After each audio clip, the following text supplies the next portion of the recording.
over the weekend, I'm not familiar with what outlet this individual is for, but a Dwayne Johnson reports that Drew McIntyre has signed a new deal with the WWE, and we got video of this, no less, where Drew McIntyre was presented with a Claymore as a gift. And if I was Drew, I'd be like, you could get me like a Ferrari or something. Like, you could have got me like something of greater use than this. Like, yeah, how's he going to bring this back to the plane or wherever he was? I'm assuming be like giving someone a branding iron, like in the middle of a eating establishment. It's like, what am I going to do with this? Really more of a hassle than it's worth, but quite the gesture. I mean, and I think maybe the first indication we have of Dwayne Johnson actually being involved in any sort of negotiation, and certainly announcement of a talent re-signing. Yes, it certainly got kind of like Dwayne Johnson's involvement here.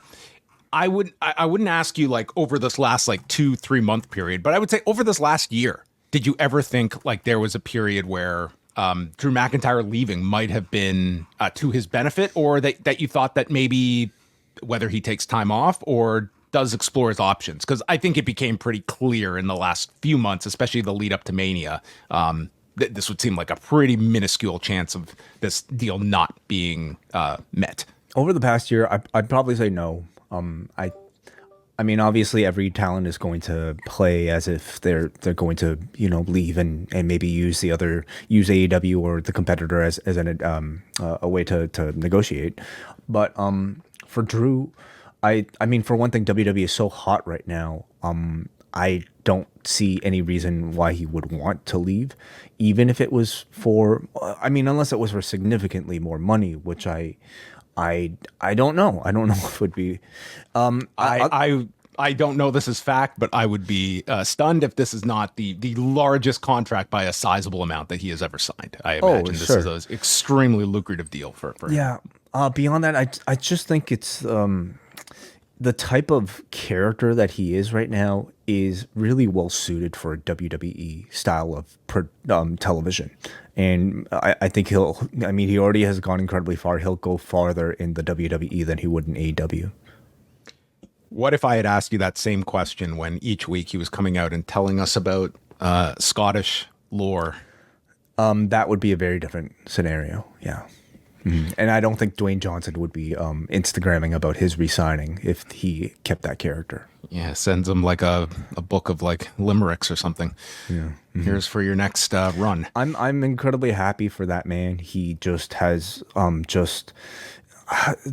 he really has shown that you can, well, I guess when you're, I don't know, 6'6" and like 300 pounds, you can really take your own destiny into your own hands, and you can improve your stock in more ways than one. Showed it to us the first time when he left and then came back to this company, and second time now. And it wasn't a guy that asked for his release like Cody. Like, this guy was fired in 2014.